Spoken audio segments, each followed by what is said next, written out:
I thought it was a slow news day, so I'd bring the other guy in.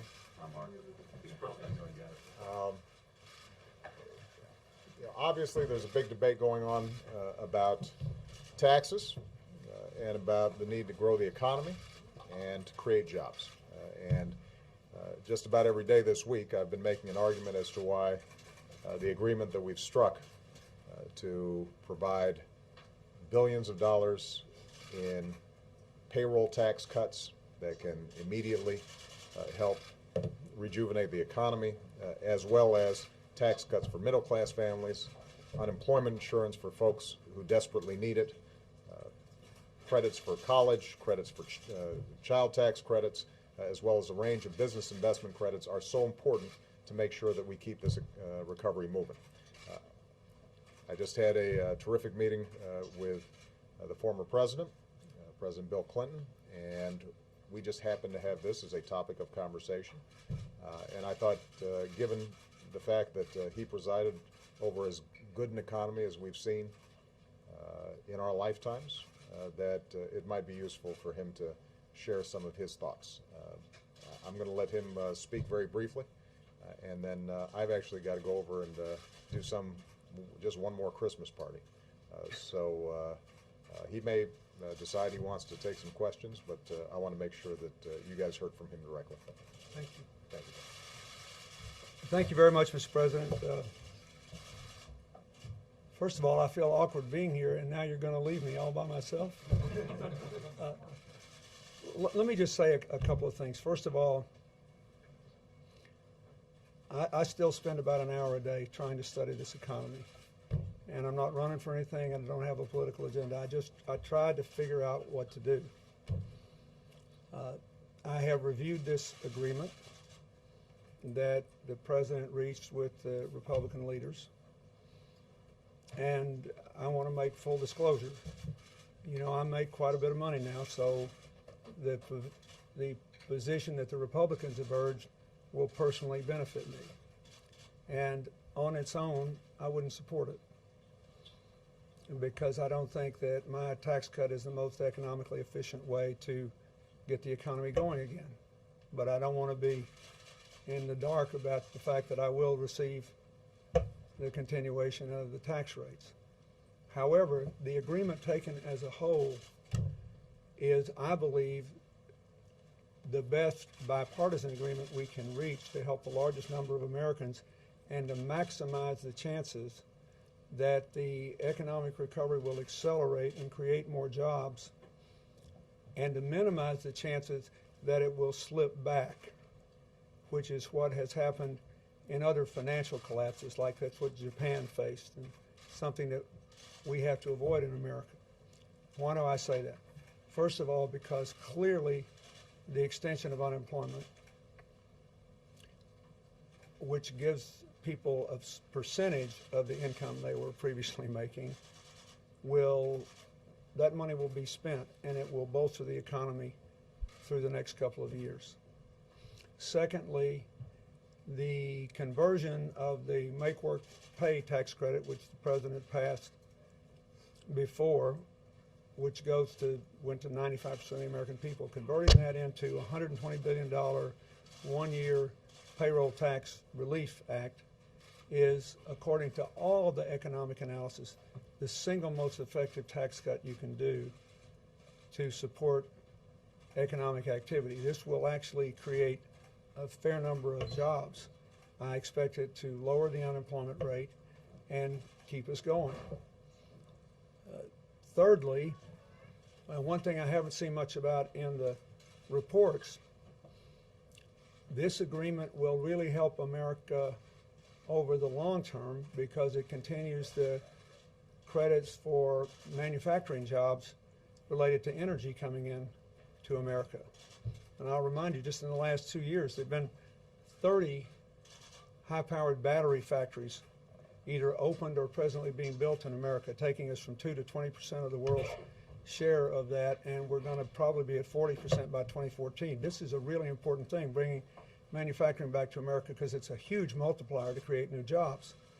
So, in my opinion, this is a good bill, and I hope that my fellow Democrats will support it. I thank the Republican leaders for agreeing to include things that were important to the president. There's never a perfect bipartisan bill in the eyes of a partisan, and we all see this differently. But I really believe this will be a significant net plus for the country.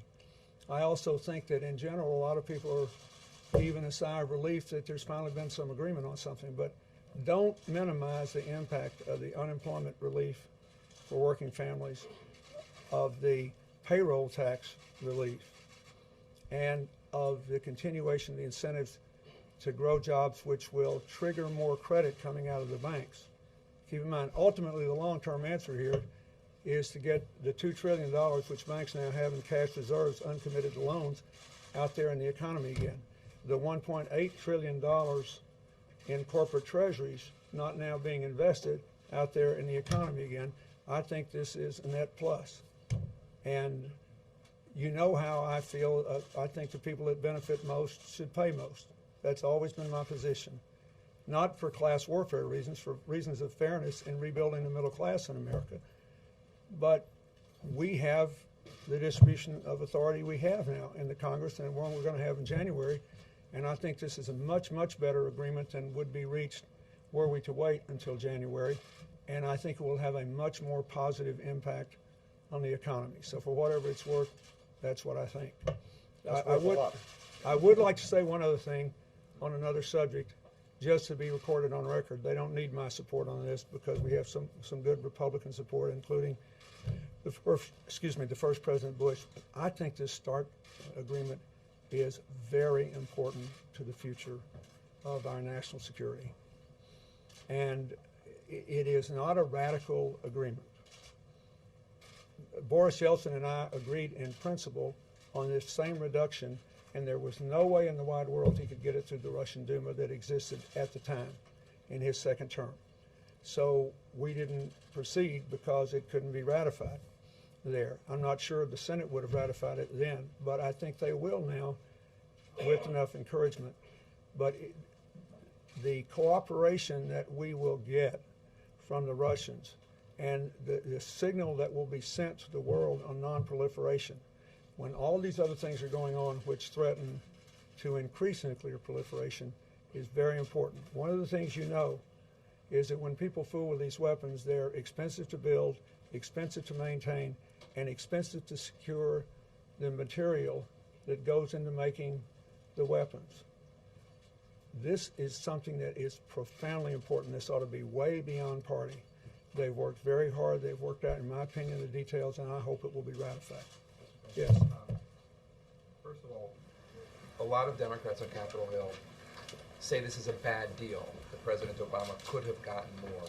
What's your message to them? And then if I could also just ask, well, go ahead. Get your hands up. First, my message is, I don't believe that's true, because in January, they will be in the majority. And this would dramatically reduce their incentive to extend unemployment benefits, to support the conversion of the Make Work Pay tax credit that President Obama enacted into this payroll tax deduction, which, as I said, I've read all these economic studies. Every single unbiased economic study says the best thing you can do if you're going to take a tax cut path to grow the economy is to give payroll tax relief. I just got back from a trip to Asia with my foundation. Hong Kong, super free market place, had a stimulus. Oh, well, I guess we're not supposed to use that word anymore. You know what they did? They gave almost 10% of the people, low-income working people, 2 months free rent in public housing. They gave some money to the seniors. The most important thing they did was payroll tax relief for a year. This is, all the people who study this believe it's the number one thing. So I don't believe they can get a better deal by waiting. And I think the other thing that nobody's talking about, but I'm telling you it's important, I live out there now and I do a lot of this energy work. These tax credits have made us competitive again. I didn't see a single story that credited Senator Reid's election with the fact that with 3 weeks before the election, 2 new plants were announced in Nevada, which has the highest unemployment rate in the state, 1,000 people making LED lights, 1,000 people making wind turbines for that big wind farm in Texas, both companies owned by Chinese interests, who said in no uncertain terms, we're here because you decided to compete with us for the future, and you gave us tax credits so we can pay higher labor costs because we saved the transportation costs because of these credits. I don't believe there is a better deal out there.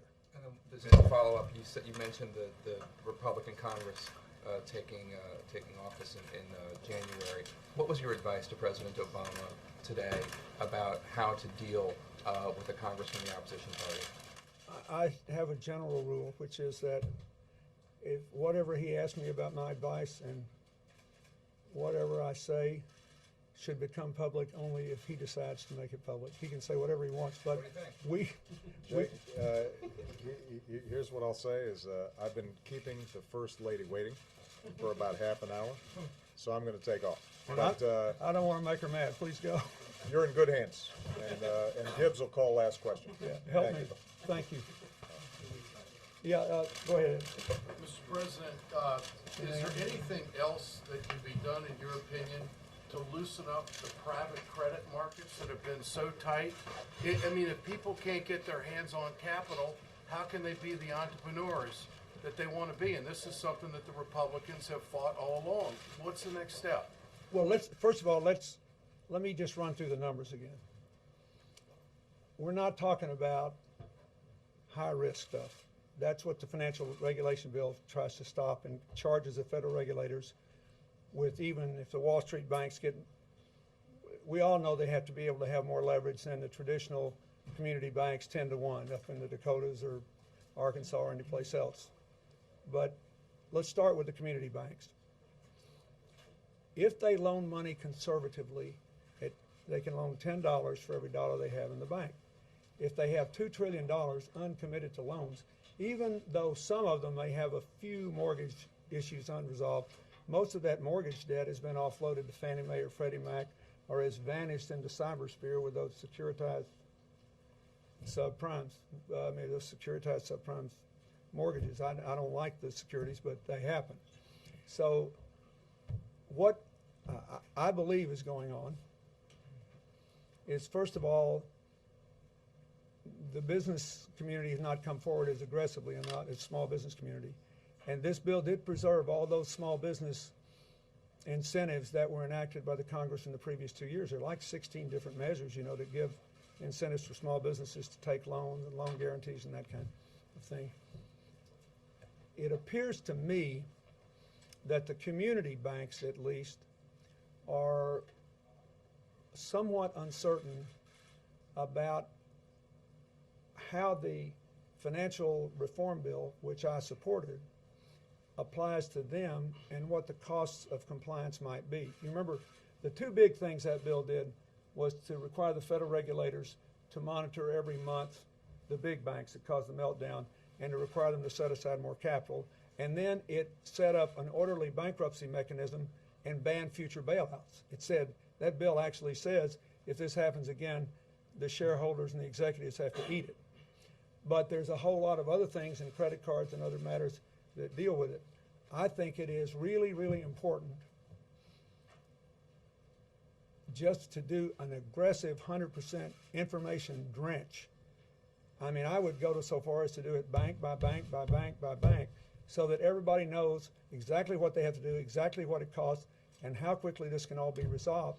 And then I think it's important to make sure that all these community banks and the people who might borrow from them understand where the small businesses of America are and where the manufacturers are with the various loan guarantees and credits and deductions that are available under these laws. I still think, we too often assume that when a law passes, people know it passed and they know what's in it and they know how it applies to them. That may not be true in this case because there's been so much activity and so much debate about it that was a debate that occurred in the context of a campaign rather than in the context of, let me tell you how this works. Come here, let's figure out how to get you a loan. So in my opinion, that's what needs to be done over the next 2 or 3 months. The money is there to get this country out of this mess. $2 trillion in the bank is $20 trillion in loans. Now, there's not that much guarantee, but there's plenty. And I also believe the same thing with big companies. You know, we should analyze the situation of every company that's got, at a minimum, it's got $1 billion or more in cash, and ask them to be honest with us about what would it take to get you back in the investment business. These companies clearly have a preference for reinvesting in America, or they'd have put this money somewhere else already. They have got, you know, it's an amazing thing, $1.8 trillion in corporate treasuries, 6.2% of their capitalized values. It's been since 1964 that they had those kind of cash balances relative to their value. So those are the things that I think we have to do now. So I can't answer your question except the bankers I talk to in Arkansas, in small places that I visit around where I live in New York, they all say, we know we need to ramp up the activity. We got to get the green light about how we're going to comply with these laws, and then we'll go. And you might be able to actually use your program to do it. You might be able to bring some community bankers on, bring some regulators on, and work through this stuff for people. I just think they don't know yet. Yes? Some of your fellow Democrats are saying that the president just didn't go in and fight hard enough for his core principles, that he caved in. Politically, some say that he should be a one-term president. Has he damaged not only his own political path, but has he let the party down? I don't believe so. I think, you know, I just respectfully disagree about that. I think that a lot of them are hurting now, and I get it. And, you know, I did 133 events for them. I believe the Congress in the last 2 years did a far better job than the American people thought they did, at least the American people that voted in the midterms. And I went to extraordinary efforts to try to explain what I thought had been done in the ways that I thought were most favorable to them. But we had an election. The results are what they are. The numbers will only get worse in January in terms of negotiating. And the president, if we had 5% growth and unemployment was dropping like a rock, maybe you could have a so-called Mexican standoff, and you could say, it'll be you, not me. The voters will hold responsible for raising taxes on middle-class people if they all go down, you know, next year. That is not the circumstance we face. The United States has suffered a severe financial collapse. These things take longer to get over than normal recessions. We must first make sure we keep getting over it. We don't want to slip back down as Japan did. And in order to make it happen over the long run, that's why the question I was just asked is so good, is we have to go beyond direct investments, whether they're stimulus projects or tax cuts, to private growth. But to get there, we have to achieve a higher level of growth that triggers the confidence. So I personally believe this is a good deal and the best he could have gotten under the circumstances. I just disagree. I understand why people have a right to disagree with me, but I disagree. Yes, George. Mr. President, you made a number of very effective calls for the health care plan last year. Have you been asked to make any calls to Democratic members on the tax deal? And secondly, there are a lot of comparisons being made between the 94 election and the 2010 election. Do you think those are analogous? Are they similar situations? It's like all these things that all of you will be under enormous pressure to develop a storyline. And there are some parallels and some that are different. And, you know, I'll let you do that. I'm out of politics now, except to say that I care about my country and I want to get this economy going again. And I believe that it is necessary for these parties to work together. And I think, you know, for example, the storyline is how well we work with the Republicans and all that. But, you know, we played political kabuki for a year, had 2 government shutdowns. We can't afford that now. The only reason we could do that is that the deficit was already coming down in a time when interest rates were the problem and the economy was coming out. People just didn't feel it yet in '94. We can't afford that. We have got to pull together, and both sides are going to have to eat some things they don't like, because we cannot afford to have the kind of impasse that we had last time over a long period of time. We don't want to slip back in to a recession. We got to keep this thing going and accelerate its pace. I think this is the best available option. And any Mark? calls? Mr. President, Oh, I'm sorry, George. I have not, but in fairness, as soon as the election was over, I took my foundation trip to Asia. Then I came back. I just got back from the West Coast doing my annual trip out there. The people that support the work I do in my foundation. I flew overnight to get here today, and I have to leave again tonight. If I were asked to, I would be happy to talk to anyone, but I have not been asked. But in fairness, the president didn't have a chance to. He asked me to come down today because he knew I was going to. Hillary and I are appearing before the Brookings Saban Forum on the Middle East tonight. Yes, Mark. Mr. President, I get the feeling that you're happier to be here commenting and giving advice than governing. Oh, I had quite a good time governing. I am happy to be here, I suppose, when the bullets that are fired are unlikely to hit me, unless they're just ricocheting. No, I'm glad to be here because I think the president made a good decision, and because I want my country to do well. And after the '94 election, I said the American people in their infinite wisdom have put us both in the same boat. So we're going to either row or sink. And I want us to row. Can you give us a Haiti update? What? Can you give us a Haiti update? I know you were there. Yeah. I had a long talk with the Prime Minister today. And he, first of all, has done, I think, a remarkable job of being a loyal Prime Minister, but not being involved in the political imbroglio that's going on, except to try to keep calm. There was a decision made by the Electoral Council to review the vote in its entirety and to ask some outside observers to come in who are not only credible but knowledgeable. And they will announce exactly how they propose to do that. Today was a pretty calm day. And they expect the weekend to be pretty calm. We are going to have our commission meeting next week. We may move it to the Dominican Republic. But I think the best thing that we can do for the people of Haiti is to prove that the Haitians on the commission and the donors are still committed to the long-term reconstruction process, whoever gets elected president. The best thing they can do is, everyone understands they had to carry out this election under enormously difficult circumstances. Even getting the ID cards to everybody, as you know, proved difficult because they were in those tented areas. But what I can say is it was calmer today. It appears they are going to try to have a recount procedure, which they hope will acquire more support from across the political spectrum. And meanwhile, we want the commission to keep working. The World Bank just released about $70 billion of the $90 billion in projects we approved 4 months ago. And so that'll go in. We'll be hiring more people immediately in those projects.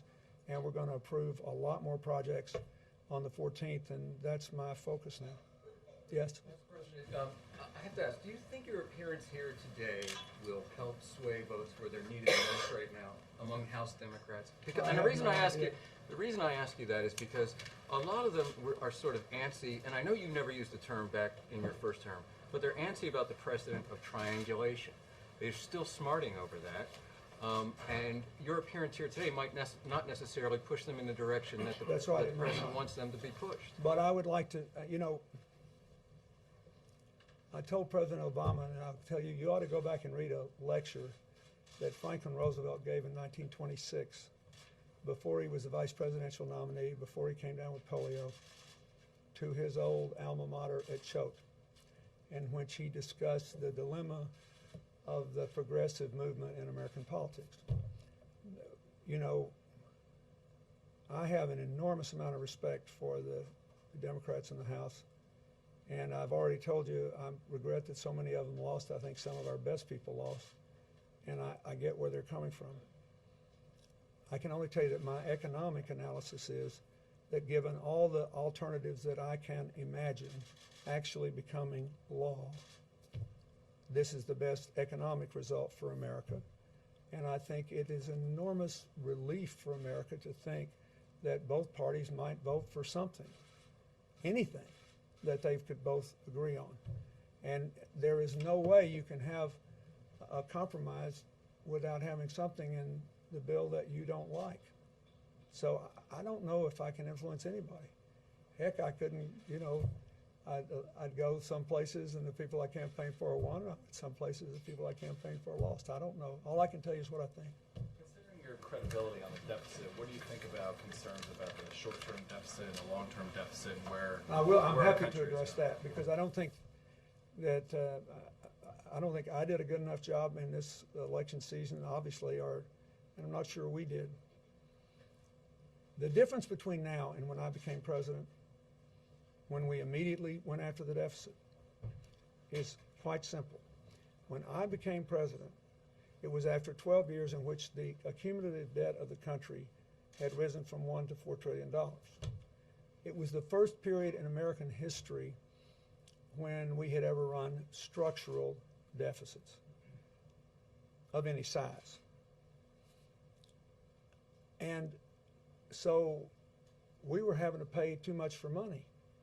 It's costing us a lot to borrow money in the public sector, taking, I think it was 14 cents of every dollar on the debt at the time, and it was crowding out the opportunity of the private sector to borrow money and raising their cost. And that sparked the recession that we had in the early 90s. What happened this time was totally different. This time there was a collapse of a financial system which took interest rates to zero. Now I know there's a lot of alarm now. People say, oh, the interest rates went up on bonded debt in the last couple of days, and they say, oh, is it because of the increase in the agreement increasing the deficit in the short term? Is it because of the economy growing? That doesn't bother me. We have to get out of deflation. The biggest problem we have now is deflation. So, look, I'm a Depression era kid. I don't like deficits ever, really. We had 4 surpluses when I was president. That's what I like. I like balanced budgets and surpluses when you have growth. But if I were in office now, I would have done what the president has done. You have to first put the brakes on a contracting economy, and then you have to somehow hold it together until growth resumes. When growth resumes, you have to have interest rates higher than zero. So you should actually, now, if they get too high, you'll be alarmed, but you should be encouraged that interest rates are beginning to creep up again. It's a sign of a healthy economy and the idea that there would be competition for money. I do believe that we'll have to take aggressive and disciplined action to eliminate the structural deficit again. And I think it was a mistake to go back to structural deficits. I think if America were out of debt on a normal basis and we didn't have to borrow money from our major trading partners, we would have more economic freedom and economic security. So I want to see what comes out of this, but I expect to support some very vigorous actions to eliminate the deficit and get us back to balance. Yes, one more, I got to get out of here. Go ahead. Thank you, Mr. President. Beyond this pending tax deal, there are enormous issues of importance that are unfinished, from education to energy to deficit, and this is still a very divided country. Do you think the American people want a president to compromise with the opposing party, and is that a message that you think Democrats are going to have to accept? Yes, but I also believe that it's a message Republicans are going to have to accept. Keep in mind, to me, the really interesting thing is that a lot of the hardcore conservatives think the Republicans gave too much. Read Charles Krauthammer's column in the Post. He's a brilliant man, and he pointed out that they got the device of tax cuts, but most of them were targeted to middle-class working people. That's what the payroll tax cut is. That the unemployment benefits were extended, which some of them did not want to do, and that the American people, by 2 to 1, support them both. So there are some conservatives who don't believe in the economic theory I just advanced to you, who believe that the President and the Democrats got more out of this than the Republicans did. So I think that's healthy too, because everybody's got to give a little. Yes, I think the one thing that has always happens when you have divided government is that people no longer see principled compromise as weakness. This system was set up to promote principled compromise. It is an ethical thing to do. In a democracy where no one is a dictator, we would all be at each other's throats all the time, and we would be in a state of constant paralysis if once power is divided, there is no compromise. What's the political fight worth having? What would you tell Democrats the political Well, fight worth having? I is think right it now? was worth. I think it's worth fighting against the repeal of the health care law. I would be in favor, and I can give you 4 or 5 things off the top of my head I think should be done to improve it. I think it's worth a ferocious fight to avoid repeal of the student loan reform, which I believe is the best chance we've got to take America back to #1 from #9 in the percentage of adults in the world with 4-year college degrees. I think it's worth fighting against repeal of the financial reform and the assurance it gives us that we won't have another meltdown, and if we do, there won't be another bailout. I think there are a lot of fights worth having, and I presume the Republicans want to fight those too since they ran on that. And they'll be able to have these differences. But this holds the promise that after the fights are over, we'll be able to find principled compromises on those areas as well. And to me, that's worth doing. But first, the economy first. We can't go back into a recession. We have to keep crawling out of this mess we're in. And this is a good first step, both on the substantive merits and on the psychological relief it gives to the American people in general and the small business people and community bankers and others who can start doing things that will help get better in particular. Thank you.